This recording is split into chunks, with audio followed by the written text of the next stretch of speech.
Segala sesuatu di dunia ini berbeda. Ada atas, ada kanan, ada hitam, ada laki-laki, ada.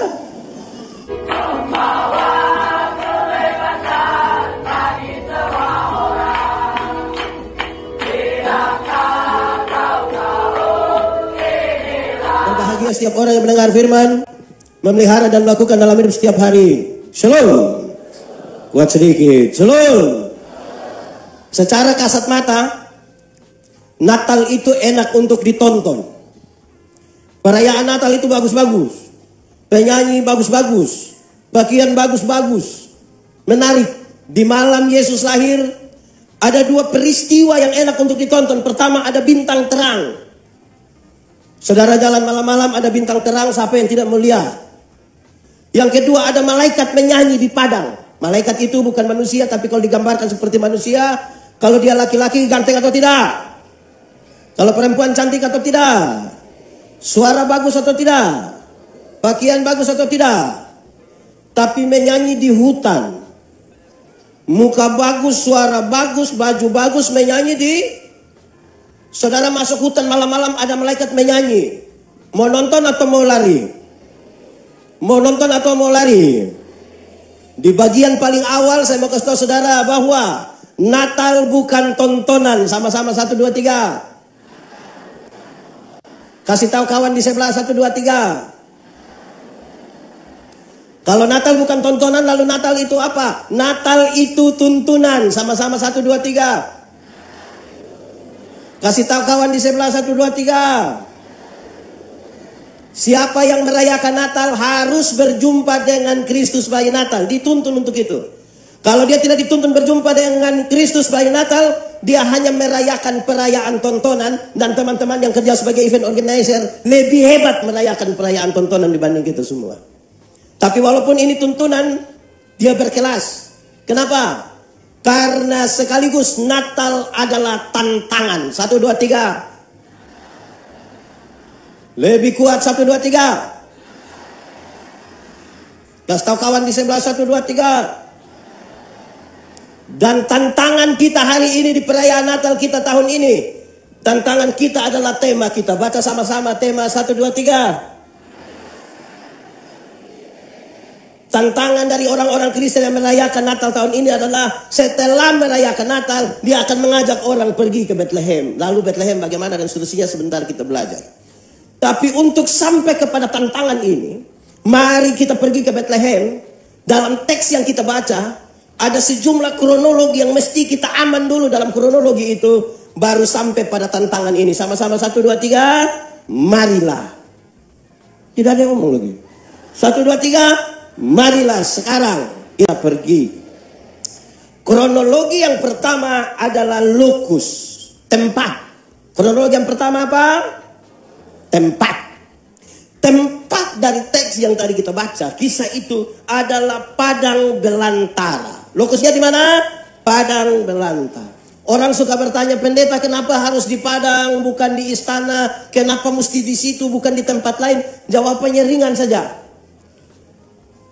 Peristiwa di padang belantara tidak bisa dipisahkan dari kisah dalam Kejadian pasal 4. Di Kejadian pasal 4, kisah tentang Kain dan Habel. Di padang belantara, tempat di mana kakak adik mesti sayang satu dengan yang lain, mesti berbagi kasih, mesti menikmati indahnya alam semesta. Di padang itu Kain tega sekali membunuh adiknya. Membunuh adiknya siapa? Maka nyanyian perdamaian dari sorga pertama-tama mesti dinyanyikan di tempat-tempat di mana persaudaraan kita penuh dengan masalah. Nyanyian perdamaian dari sorga pertama-tama harus dinyanyikan di tempat-tempat di mana kita punya persaudaraan penuh dengan kepalsuan. Sekarang saya mau tanya, tolong jawab jujur. Orang-orang di Kota Waringin Barat ini, di Pangkalan Bun ini, relasinya aman-aman. Kenapa suara hilang? Kakak adik aman? Dengan orang tua aman? Ipar-ipar aman? Dengan mertua? Kenapa saudara bilang aman sambil tertawa? Dengan teman-teman kantor aman? Dengan atasan aman? Dengan bawahan? Kenapa ini menjadi pesan paling pertama di kronologi ini? Karena saudara Kita ajak orang pergi ke Bethlehem kalau relasi kita penuh dengan kepalsu. Jemaat, di sini tidak ada jemaat. Jemaat, ingat bahwa tidak semua senyum tulus. Kita datang, kita bilang selom, selom. Kita lewat separuh. Betul. Di Pangkalan Bun ada yang begitu. Dia ada ikut Natal hari ini. Nah itu, saya berkhotbah di banyak bank di Indonesia. Saya bilang begini, ini ibu-ibu yang dikerja di bank orang ini cantik-cantik semua. Mau lihat jauh atau lihat dekat tetap cantik. Dorang pakai pakaian bagus-bagus lagi, kerja di tempat yang tertata rapi lagi, ber-AC lagi. Kita pergi di bank itu macam kita tidak mau pulang, macam mau lihat-lihat orang terus begitu. Kita baru naik tangga terakhir, dengan santun sekali mereka bilang begini, selamat siang, ada yang bisa kami bantu?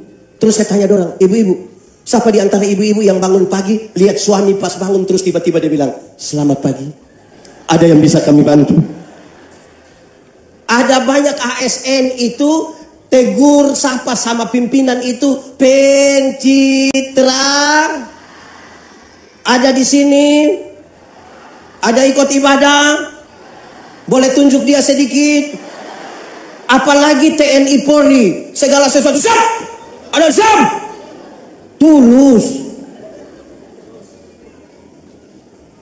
Nyanyian perdamaian ini di paling awal sebelum ajak orang pergi ke Bethlehem, pastikan kita tidak ada kemunafikan. Jangan ada kemunafikan di antara kita. Amin. Jemaat, kenapa Kain tega sekali membunuh adiknya Habel? Karena perjumpaan antara akal dan perasaan sudah tidak lagi berimbang. Kalau akal dan perasaan sudah tidak lagi berimbang, dia tidak pandang mana saudara, mana sahabat, mana musuh, mana lawan politik, mana tim sukses, dia tidak pusing lagi. Saudara tahu ada banyak hal ketika hal ini tidak lagi bisa dihubungkan, tapi satu yang paling menonjol adalah iri hati. Tahu iri hati? Coba angkat tangan yang iri hati. Di sini tidak ada. Ada dua orang. Saya melihat begini saja. Iri hati iyalah, iri hati. Lebih baik saya rugi, asal Bapak rugi lebih banyak, daripada saya untung, tapi Bapak untung lebih. Contohnya begini. Ada dua orang yang suka iri hati dan dua berdoa kepada Tuhan. Karena Tuhan tahu mereka suka iri hati, Tuhan bilang, malaikat, urus orang dua. Malaikat datang, malaikat bilang, kamu dua ini hanya satu yang boleh berdoa. Tapi yang berdoa itu dia minta apa? Yang tidak berdoa akan dapat 2 kali lipat. Jadi kalau Bapak berdoa minta motor 1, Pendeta Yandi dapat motor. Di antara kamu dua siapa berani berdoa? Kami dua-dua tidak mau berdoa, tidak mau. Tapi karena harus berdoa, kami tarik lot siapa yang berdoa. Akhirnya Pendeta Yandi yang harus berdoa. Saya pikiran ini, kalau saya minta kaya nanti beliau lebih kaya. Setelah pikir-pikir terus saya bilang begini, Tuhan, kalau begitu kasih saya punya mata buta 1. Kalau Pendeta Yandi buta 1, beliau buta berapa? Buta 1 rugi atau tidak? Rugi atau tidak? Tapi lebih senang lihat orang buta. Sebentar pulang dari sini jalan kaki, ada orang naik motor hampir tabrak, dia silih sedikit lewat 20 meter, itu orang jatuh. Brr, kita bilang apa? Mampus. Pas cek begini ternyata dia punya papa yang jatuh. Senang sekali lihat orang susah, dan susah sekali lihat orang ada di Kota Waringin Barat. Dia ada duduk di sini, ASN dia. Amankan itu dulu, baru ajak orang pergi ke. Oke, kronologi yang pertama adalah tempat. Kronologi yang kedua, berita. Kronologi kedua apa? Kedua apa? Ada 2 berita yang disampaikan waktu itu. Malaikat-malaikat itu ketika melihat gembala-gembala itu ketakutan, mereka menyebutkan kalimat pendek ini. Jangan takut. Sama-sama 1, 2, 3. Jangan takut itu berita Injil. Injil itu berita pembebasan. Kalau saudara baca Perjanjian Lama, saudara akan menemukan banyak sekali kata ini. Celakalah, celakalah, celakalah, celakalah, celakalah. Waktu baca Perjanjian Baru ketika Tuhan Yesus datang, dia melayani, dia mati, bangkit. Dia naik ke surga, Roh Kudus dicurahkan. Celakalah kita tidak temukan. Kita temukan satu kalimat pendek ini. Jangan takut. Sama-sama 1, 2, 3. Pendeta Yandi berdoa dan melayani di rumah sakit. Kalau lihat oma-oma yang lanjut usia itu, kita bilang, Oma, kita berdoa. Dia bilang, iya pendeta. Tapi kita doa habis, Oma semua mati. Tapi Oma mati masuk surga. Kita jelaskan kenapa mati masuk surga. Terus dia bilang begini, pendeta, mati hari ini atau mati besok sama saja. Tuhan yang memberi, Tuhan yang mengambil. Terpujilah nama Tuhan. Bahkan di lembah kekelaman, dia siap berhadapan dengan kematian. Pembebasan. Masih banyak orang, masih banyak gereja suka kasih taku orang. Apalagi menjelang Paskah mereka bawa film neraka, putar di kampung-kampung. Orang kampung nonton habis film neraka dan pendeta, neraka ngiri. Saya bilang, saya tidak pusing dengan neraka. Kenapa? Karena saya masuk surga. Iya, minimal pendeta mesti tahu. Saya tidak tahu tidak apa-apa. Karena kalau saya harus masuk surga, bukan karena ketakutan di hukuman di neraka. Saya masuk surga karena Tuhan Yesus mati bagi saya. Supaya kalau ada anak muda datang kasih tahu saya, dia bilang, pendeta, saya rasa saya orang paling berdosa di dunia. Saya kasih dia, adik, jangan takut, pendeta juga orang berdosa, tapi cinta Tuhan lebih besar dari kita dua punya kesalahan. Pembebasan. Bayangkan kalau ada anak muda datang kasih tahu saya, pendeta Andi, saya rasa saya manusia paling berdosa. Terus saya bilang, iya, saya lihat engkau punya muka ini, muka berdosa ini, saya sudah tahu ini. Engkau kalau tidak bertobat, kaki tangan akan patah buang semua. Berita apa itu? Saya mau cek dulu ibu-ibu dulu. Ibu-ibu. Kasih makan anak umur 2 tahun gampang atau susah? Susah atau gampang? Karena ini anak lari-lari, dia punya ibu ikut-ikut 30 menit, terus dia punya mama bilang begini, ini anak tidak bisa mengerti orang tua sedikit. Anak umur 2 tahun suruh mengerti dia punya mama yang 40. Anak kalau tidak mau makan itu kasih tahu baik-baik, adek makan biar sehat. Ini anak tidak mau makan, dia punya mama bilang begini, makan itu ada om polisi. Wah. Terus itu om datang. Wah. Jemaat.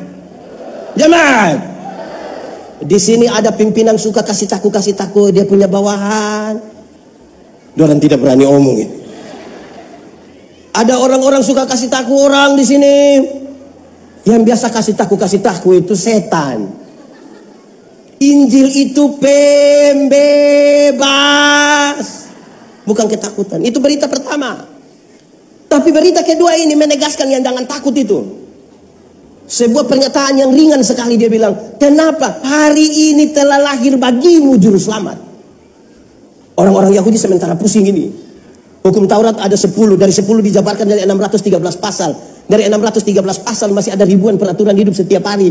Yang mereka pusing bagaimana bisa melakukan semua supaya masuk surga. Dan mereka tahu bahwa mereka tidak mungkin bisa melakukannya. Dan menjelaskan serta menegaskan itu, kalimat ini penting. Jangan takut, hari ini lahir bagimu juru selamat. Hari ini. Itu yang menjadi penting bagi kita. Hari ini telah lahir bagimu juru selamat. 2 pernyataan dulu. Itu kedua. Ketiga, lokus tempatnya, beritanya. Yang ketiga, penerima berita. Teks tadi kasih tahu dengan kita semua apa dengan baik. Penerima berita adalah siapa? Gembala adalah penerima berita. Kalau kita sepakat gembala adalah penerima berita, dengarlah penjelasan sepotong ini. Dalam masyarakat Palestina waktu itu,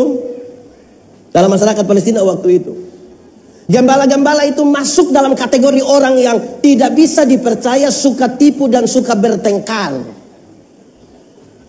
Berita yang luar biasa yang kemudian berakhir dengan mengajak orang ke Bethlehem akan disampaikan oleh orang yang tidak bisa dipercaya, suka tipu dan suka bertengkar, rampas wilayah untuk kepentingan pakan ternak. Pasti pertanyaannya gampang. ASN TNI Polri yang ada di Kota Waringin Barat ini bisa dipercaya semua? Ini mau ajak orang pergi ke Bethlehem ini. Ini orang bisa dipercaya semua. Saudara mulai ragu dan diri sendiri kan? Lalu mau ajak orang pergi ke Bethlehem. ASN bisa dipercaya. TNI Polri bisa dipercaya. Bendahara bisa dipercaya. Tambah kacau lagi.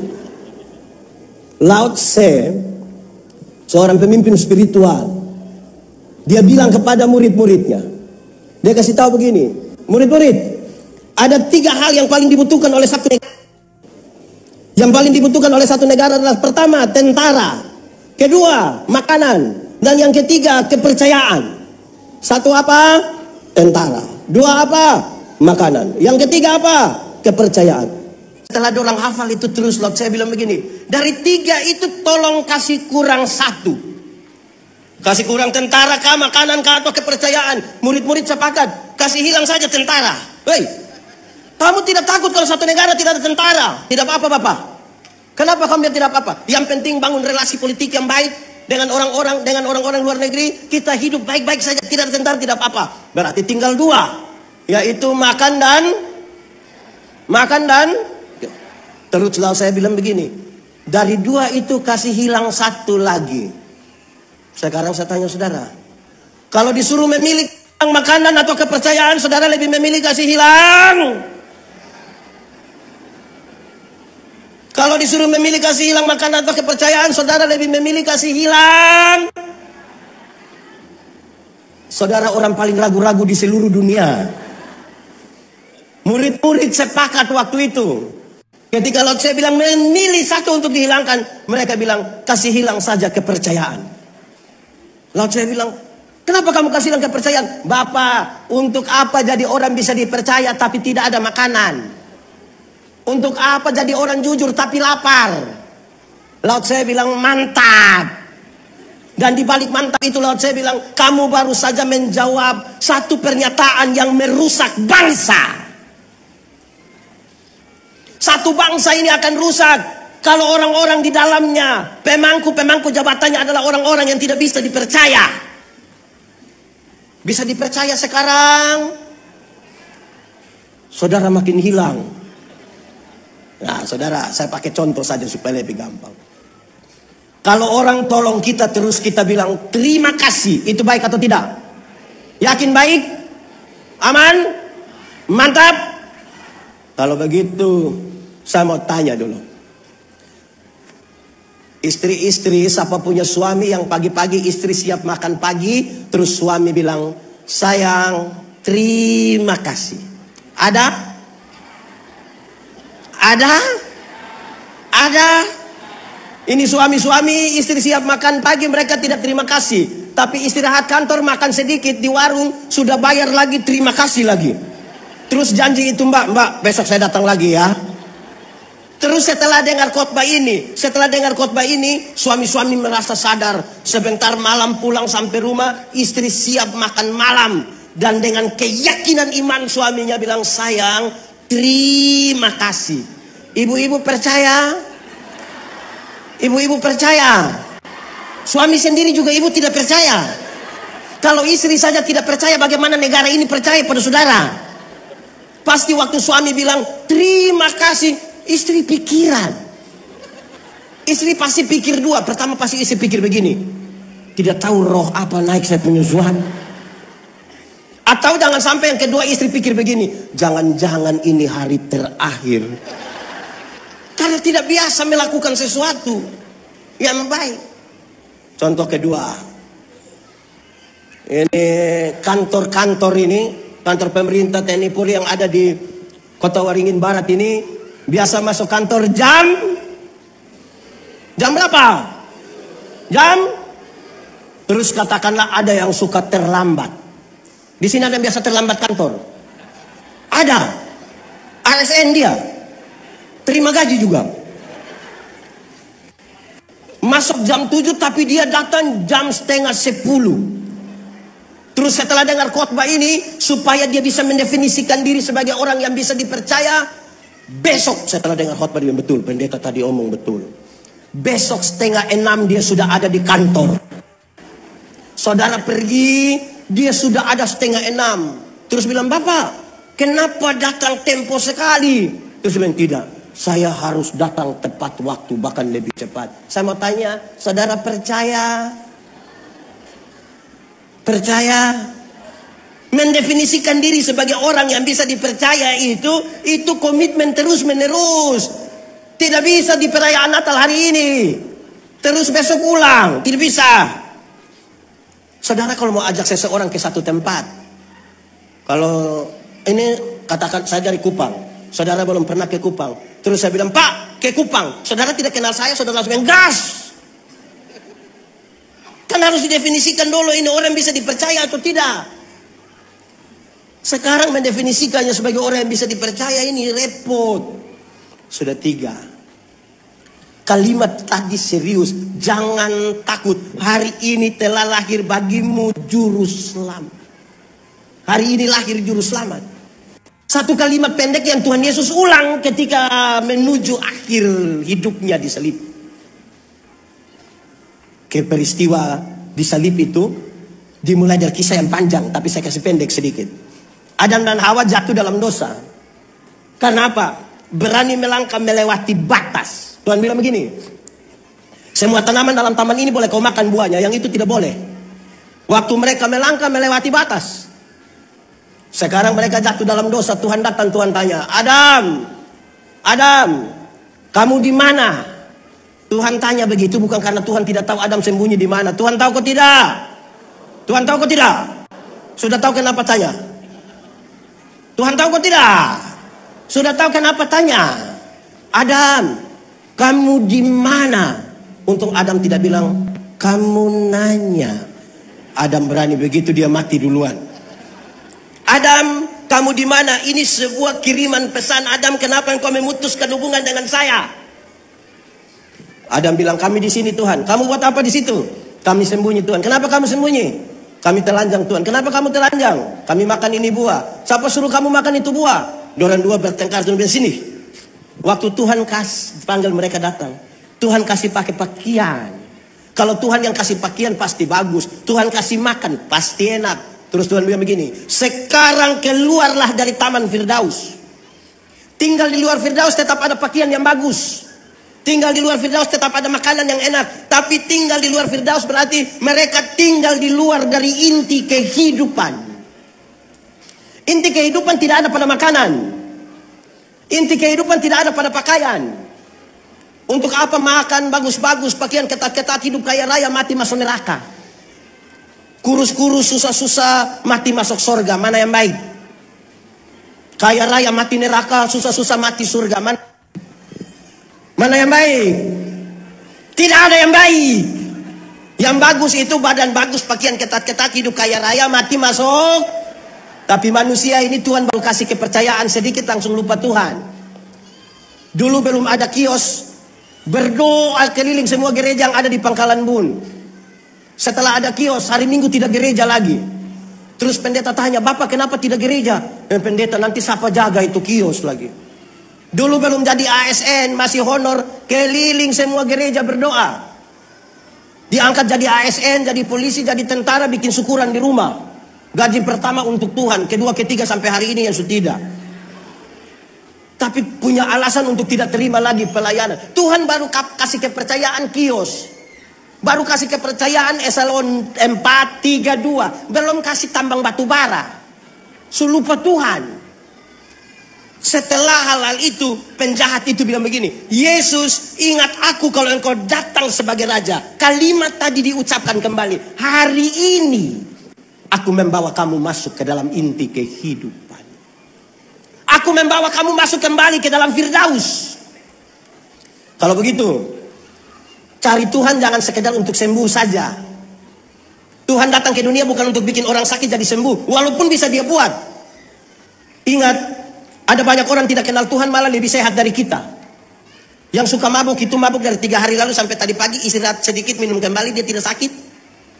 Kita yang mengaku kenal Tuhan duduk dekat AC pulang pilek Bapak. Jangan cari Tuhan hanya untuk kaya. Tuhan datang ke dunia bukan untuk bikin orang miskin jadi kaya. Sekalipun bisa dia buat. Ingat, ada banyak orang tidak kenal Tuhan lebih kaya dari kita. Itu koruptor, itu kaya-kaya semua. Rumah 2, 3, 4, 5. Sampai tidak suka tinggal di dalam punya rumah dan tinggal di penjara sana. Tapi kaya-kaya. Kita yang mengaku kenal Tuhan ini yang sedikit-sedikit garam habis. Sedikit-sedikit pulsa habis. Mau beli sepatu Natal saja pakai tanya dia yang jual bilang boleh bayar 6 kali. Kalau begitu Tuhan datang ke dunia untuk apa? Menebus dan menyelamatkan saya dan saudara. Kalimat ini menjadi penting. Carilah dahulu kerajaan Allah dan kebenarannya. Selamat dulu. Baru yang lain itu di kekayaan, kehormatan di, umur panjang di, jabatan di, istri di.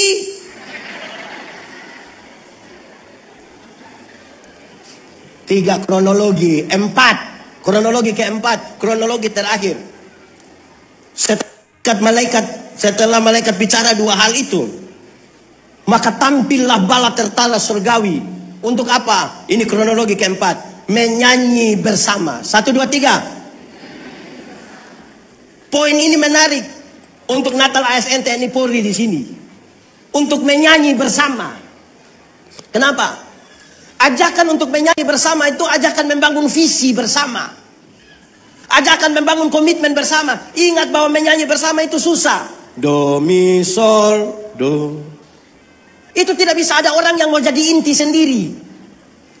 Yang kita mau menyanyi, haidu, tidak bisa. Semua mesti menahan diri. Mengelola perbedaan-perbedaan. Saya bilang kepada saudara, persoalan paling besar di bangsa ini hari ini adalah merawat kebinekaan, merawat perbedaan-perbedaan. Siapa tidak mencintai perbedaan tidak pantas hidup di dunia. Karena fakta kosmis menunjukkan dengan baik bahwa segala sesuatu di dunia ini berbeda. Ada atas, ada kanan, ada hitam, ada laki-laki, ada. Saya pernah kasih nikah satu pasang nikah. Yang laki-laki umur 64 tahun. Yang perempuan umur 20 tahun. Ngeri itu. Jemaat yang hadir saya lihat mereka bicara tentang beda usia. Bedanya 44 tahun. Dalam khotbah saya bilang begini. Dalam sebuah pernikahan beda usia tidak penting. Yang lebih penting adalah mereka harus beda jenis kelamin. Lebih penting. Untuk apa sama-sama umur 30 tahun tapi laki-laki semua? Mau ajak orang ke Bethlehem. Itu bikin rusak Bethlehem itu. Ya, mengelola perbedaan itu baik. Saya ingat sekali. Dalam sebuah acara saya diminta berkhotbah. Sebelum khotbah ada ruang kesaksian. Ada ibu-ibu bangun bersaksi bilang begini. Pernah satu waktu antara tidur atau tidak tidur. Dia dibawa oleh malaikat ke surga. Wih, saya bilang hebat ini. Dia bilang surga itu indah sekali. Saya juga bilang hebat.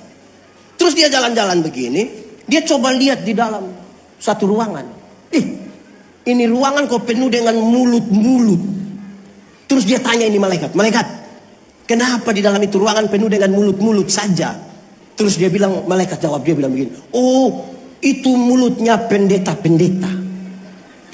Kenapa mulut pendeta-pendeta? Pendeta-pendeta itu khotbah bagus jadi DP mulut masuk surga, kaki tangan di neraka. Saya emosi betul itu. Pas mau khotbah saya bilang, ibu kita dua selesaikan yang tadi. Kita klarifikasi. Kita klarifikasi dulu. Saya bilang begini, ibu tahu pisau? Tahu pisau? Dia bilang tahu. Tahu bagaimana? Coba engkau ambil pisau, potong engkau punya jari. Jari sudah terluka, darah keluar, terus bilang, rasa kau. Bisa begitu? Dia bilang tidak. Nah itu. Alkitab bilang, kita satu tubuh dengan banyak anggota. Mata karena dia mata, dia tidak lebih penting dari telinga. Kaki tidak lebih penting dari tangan. Siapa yang malam-malam ketika dia perut sakit mau pergi ke WC, terus kaki bilang, perut, maaf, pergi sendiri. Bisa begitu. Sama-sama. Alkitab mengatakan dengan baik, kalau jari terluka mata menangis, dan kalau mata menangis tangan ini apa? Melap. Sudah, yang penting saudara mengertilah. Yang penting saudara mengerti. Membangun visi bersama. Orang tua di kampung yang tidak sekolah saja kasih nasihat saya bilang begini. Untuk apa kita tidur satu tempat tidur yang sama tapi dengan mimpi-mimpi yang berbeda? Lebih baik kita tidur tempat tidur yang berbeda tapi dengan mimpi-mimpi yang sama. Saya ulang. Saudara catat bikin status. Tandai saya tidak apa-apa.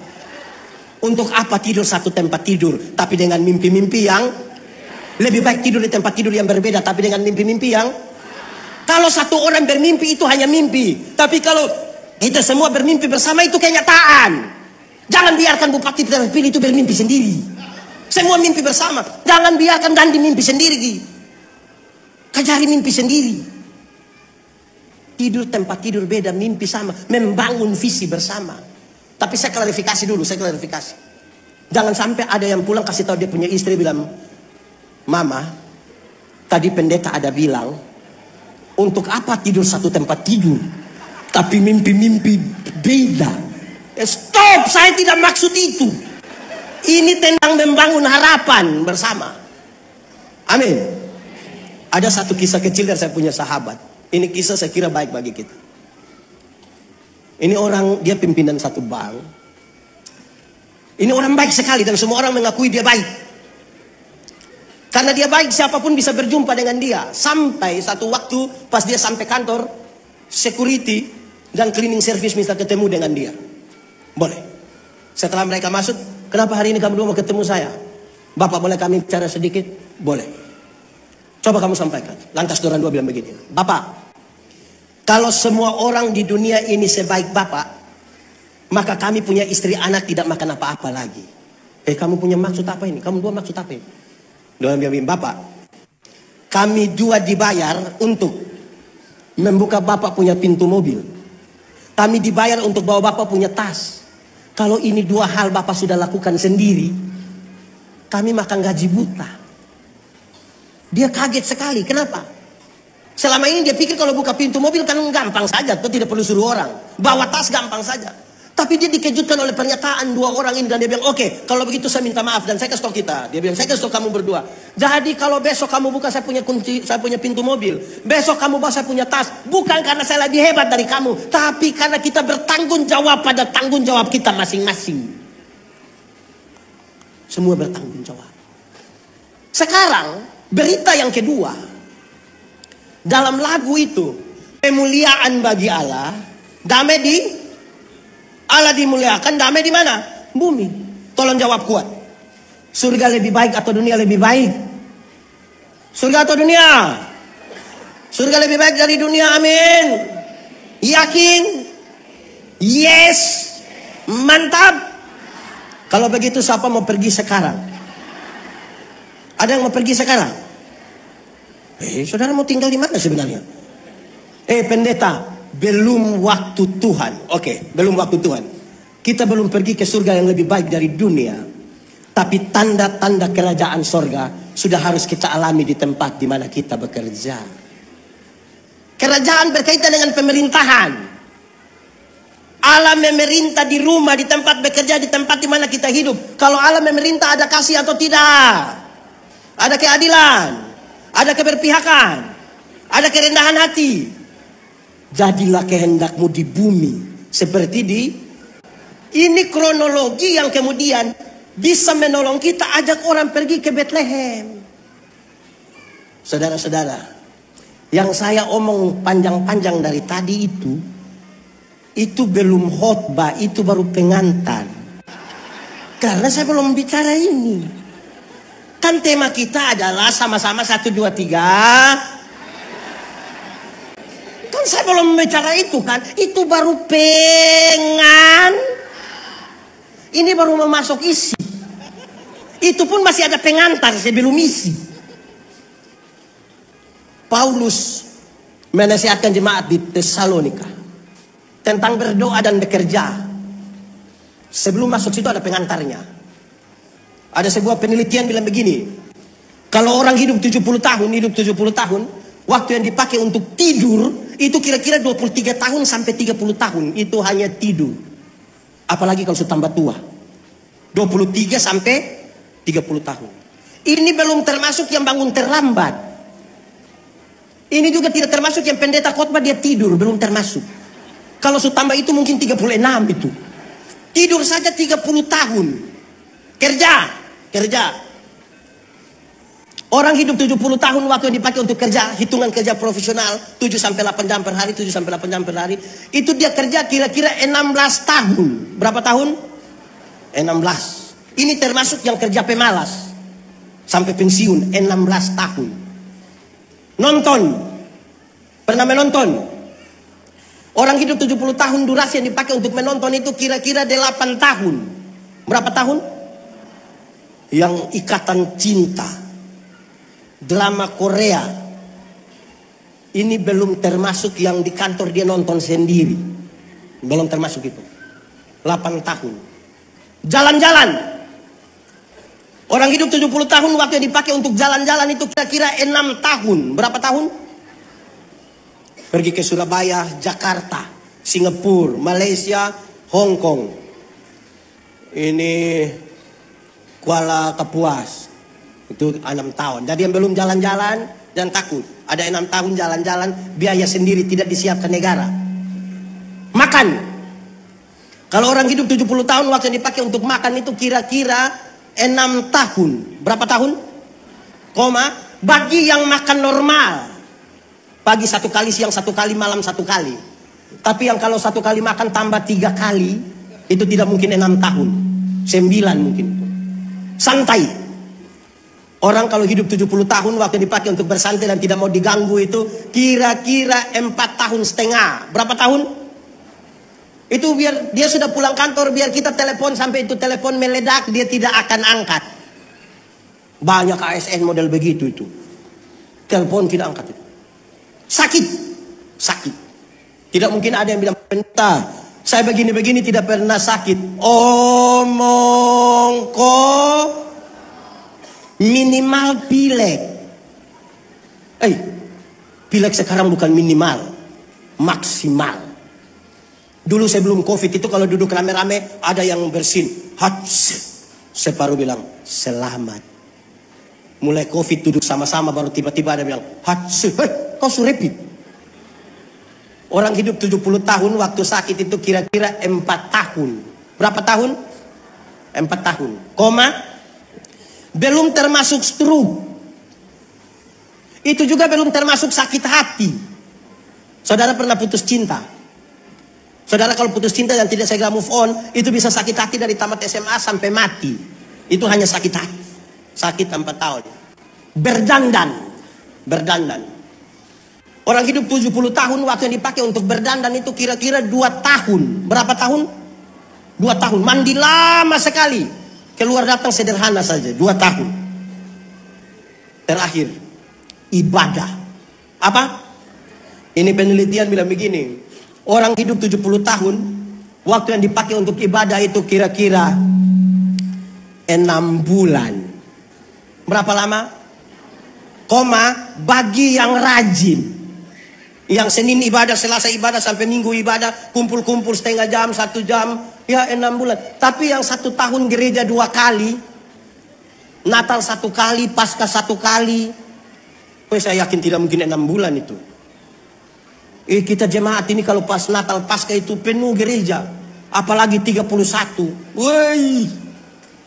Nah, ibadah macam apa? Lantas Paulus mendefinisikan. Berdasarkan doa dan kerja, orang bisa dibedakan dalam 4 bagian. Terus kita masuk di sini, selesai khotbah, makan malam, pulang. 1. Ada orang yang kerja kuat tapi doa lemah. Sama-sama 1, 2, 3. Kerja kuat tapi doa. Orang yang kerja kuat tapi doa lemah itu orang itu kerja nyeri. Dia sibuk sekali. Bahkan kadang-kadang dia sibuk dengan tidak wajar. Orang lain sempat ganti pakaian seragam, dia tidak ganti. Orang yang kerja kuat tapi doa lemah, jangan coba-coba panggil ikut ibadah. Pak, ibadah, dia tidak bisa. Kenapa? Saya sibuk. Itu kalau bicara sibuk itu seperti derajat naik sedikit. Jadi dia lebih lebih ekspresif. Saya sibuk. Orang kerja kuat tapi doa lemah, dia tahu bagaimana menjadi kaya tapi tidak tahu cara menjadi bahagia. Orang yang kerja kuat tapi doa lemah, dia tahu bagaimana dipromosikan punya jabatan tapi tidak bisa menikmati kehidupan. Saya suka bilang, kumpul uang banyak-banyak tapi tidak pernah jalan-jalan ke Surabaya. Nanti satu saat di Surabaya baru telepon, "Pendeta, yo, saya di Surabaya, enak kok pesiar-pesiar." Tidak apa-apa. Lalu saya di rumah sakit Dr. Sutomo, Bapak. Sudah dapat rujukan dulu baru dia pergi di sana. Kerja kuat, doa lemah. Orang kerja kuat dan doa lemah jangan coba-coba suruh dia doa makan. Banyak ASN, TNI, Polri tidak tahu doa makan ini. Kita bilang, Bapak sebentar kau doa makan. Sembarang saja pendeta ini. Ada begitu di kota Waringin sini. Yang mau ajak orang di Bethlehem tapi tidak tahu berdoa itu. Kerja kuat, doa. Kelompok yang kedua, kebalikan dari itu. Doa kuat, kerja. Ada begitu di kota Waringin Barat. Segala sesuatu itu hanya berdoa. Tidak usah urus program. Yang penting doa. Hujan besar datang, angkat ini atap, sudah semua lari. Dia bilang, tidak usah lari. Yang penting orang masuk kantor, kasih masuk, dia punya segala macam. Dia bilang, tidak perlu. Yang penting, oh itu orang memang terlalu betul. Orang yang kerja kuat, doa kuat tapi kerja lemah itu hanya berharap pada mujizat. Mujizat itu ada tapi saya tidak sarankan saudara berharap padanya. Mujizat itu Tuhan punya bagian. Bagian kita laksanakan. Dalam doa dan kerja itu ada proses. Dulu ada satu binatang, dia punya nama ayam. Sekarang juga ada ayam. Ayam dulu itu hanya dibedakan atas ayam jantan dan ayam. Tapi tiba-tiba muncul ayam potong.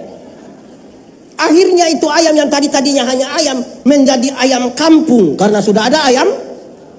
Ini yang membuat kita manusia bingung. Apakah ini ayam kampung yang dipotong atau ayam potong yang di kampung. Kita pusing. Tapi membedakannya itu gampang. Membedakan gampang. Ada yang pelihara ayam kampung di rumah? 2 ekor ada? 5 ekor? Lebih dari 5 ada? Kasih 1 ibu. Ayam kampung itu kita pelihara lama pun itu ayam masih kecil. Tapi dia punya daging enak atau tidak? Kalau dijual mahal atau tidak? Kalau betina bertelur atau tidak? Karena ini ayam mengerti proses. Beda dengan ayam potong kan? Ayam potong kita baru pelihara 1 bulan saja. Itu dia punya mata sebesar begini. Itu kalau lihat pakai kaca pembesar, kalau lihat langsung. Tapi ini ayam tidak kuat bertahan. Orang gas motor di sebelah besok mati itu ayam.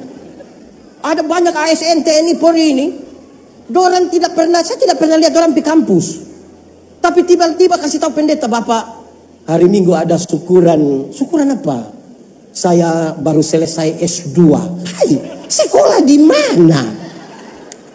Ini yang bikin rusak negara ini yang model begini nih. Tidak berproses tapi master. Wih, ada begitu di kota Waringin sini. Eselon berapa itu dia? Menghancurkan ini negara ini. Proses dulu. Ini mau mujizat terus. Gelar banyak-banyak supaya apa? Kalau ternyata tidak dari sebuah proses. Doa kuat, kerja. Yang ketiga, doa lemah, kerja lemah. Ada begitu di kota Waringin Barat. Yang tidak tahu kerja lagi tidak tahu berdoa. Dia hanya hidup sah. Orang yang begitu sesungguhnya sudah mati dia sebenarnya. Di dunia ini kan mesti ada hal yang perlu kita kerjakan, ada hal yang perlu kita doakan. Orang yang kerja lemah dan doa lemah itu dia suka ucap ini kalimat. Dia bilang, pendeta, hidup itu mengalir saja. Saudara pernah dengar itu kalimat? Atau sendiri ucap? Saudara setuju dengan itu kalimat? Kalau saya tidak setuju. Mengalir itu pakai prinsip air, bergerak dari tempat yang lebih tinggi ke tempat yang lebih. Nah kalau dia mengalir menuju lubang WC, mau bilang mengalir. Hidup ini kita yang tentukan. Dalam satu hari seorang manusia ambil keputusan antara 300 sampai 1500 kali keputusan yang berkonsekuensi ke masa depan. Bangun tidur, mau langsung turun atau tarik tambah selimut, itu keputusan. Bangun tidur, mau berdoa dulu atau foto, itu juga keputusan. Kenapa pendeta Yandi berkhotbah di sini hari ini? Karena saya pernah ambil keputusan kira-kira 29 tahun lalu untuk sekolah teologi.